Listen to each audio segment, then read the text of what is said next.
Vous avez un intérêt pour l'entrepreneuriat, mais n'avez pas de projet d'affaires. Peut-être faites-vous partie d'une catégorie d'entrepreneurs appelée repreneurs. L'entrepreneur, c'est parce que lui, ce qu'il veut, c'est davantage créer, il veut partir de zéro. Le repreneur, lui, il est peut-être plus s'ennuyer sur des choses qui sont réelles, puis à faire des ajouts, des modifications par la suite. L'acquisition d'une entreprise existante peut être une alternative intéressante à plusieurs égards. Parmi les nombreux avantages qu'on lui confère, le repreneuriat permet notamment d'éviter l'étape coûteuse et risquée du démarrage. Oui, c'est une alternative envisageable pour quelqu'un, finalement, qui va regarder toute la question des rendements parce que c'est déjà connu quand on a une entreprise existante. Il y a la clientèle qui est déjà établie. On a également les relations avec les partenaires qui sont déjà en place. Un personnel aussi qu'on n'a pas besoin, finalement, de recruter puis de former. Dénicher une entreprise à acheter n'est pas chose simple. Il existe toutefois certaines listes de ce qu'on appelle des cédants que les repreneurs peuvent consulter pour trouver la bonne entreprise à acquérir.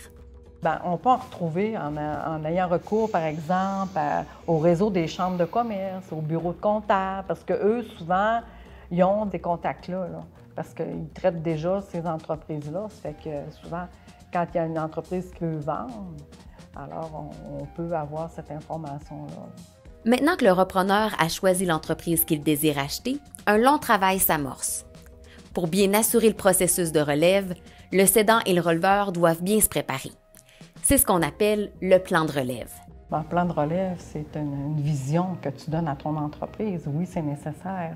Alors, il faut travailler avec les différentes ressources pour en arriver à établir ton plan de relève. Et puis, moi, je pense que dans tout le processus, c'est gagnant-gagnant d'avoir cet objectif-là, de te donner une vision. Là. Parce que pour le cédant, c'est son bébé, bien souvent, c'est ça un entrepreneur. Il a tout donné corps et âme depuis X années. Il a sacrifié beaucoup de choses pour ça. Fait qu'il ne veut pas vendre pour vendre. C'est vraiment pas une question d'argent, souvent, quand ils sont rendus à 65, 70 ans, même 75 ans. C'est pas une question d'argent. C'est qu'ils veulent être certains que la continuité de tout le travail qu'ils ont fait se poursuit encore. C'est vraiment une question vraiment au-delà monétaire, souvent, pour un transfert. Le cédant, lui, de son côté, il faut qu'il soit certain de sa décision puis de la façon dont il veut faire son transfert. Parce que des fois, on peut peut-être avoir une balance, on peut accompagner l'entrepreneur également. Le cédant aussi doit se questionner à savoir c'est quoi ses besoins financiers à lui, jusqu'à quel point il est prêt à vendre son entreprise. Il faut qu'il se questionne avant. Puis lui aussi, il faut qu'il veuille prendre le temps de bien faire les choses. La deuxième étape, c'est beaucoup aussi la cueillette d'informations au sein de l'entreprise. Alors, on rencontre l'entrepreneur, on fait une espèce de pré-diagnostic. Puis après ça, la troisième étape, là, on passe à des choses qui vont aller un petit peu plus loin. Le cédant, ce qu'il veut aussi, c'est se rendre compte du sérieux du releveur.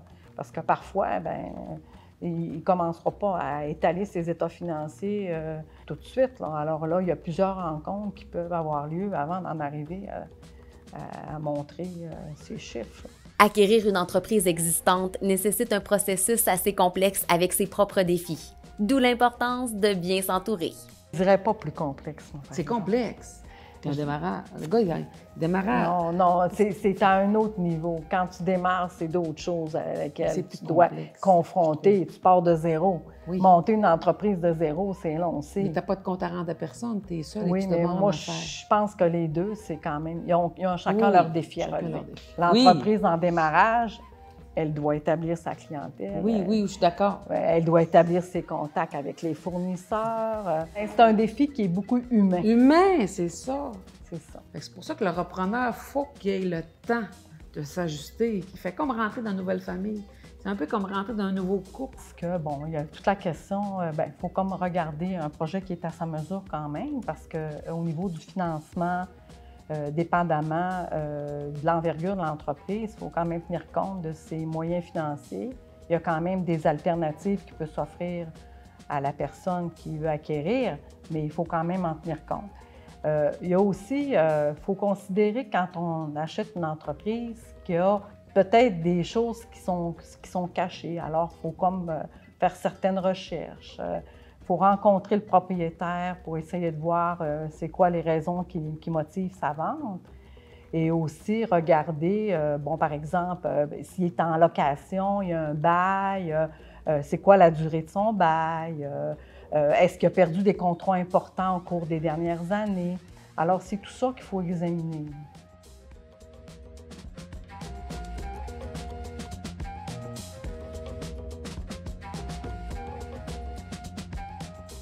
À la CIDAL, on a toute une équipe de professionnels qui accompagnent le processus au complet d'une reprise d'entreprise.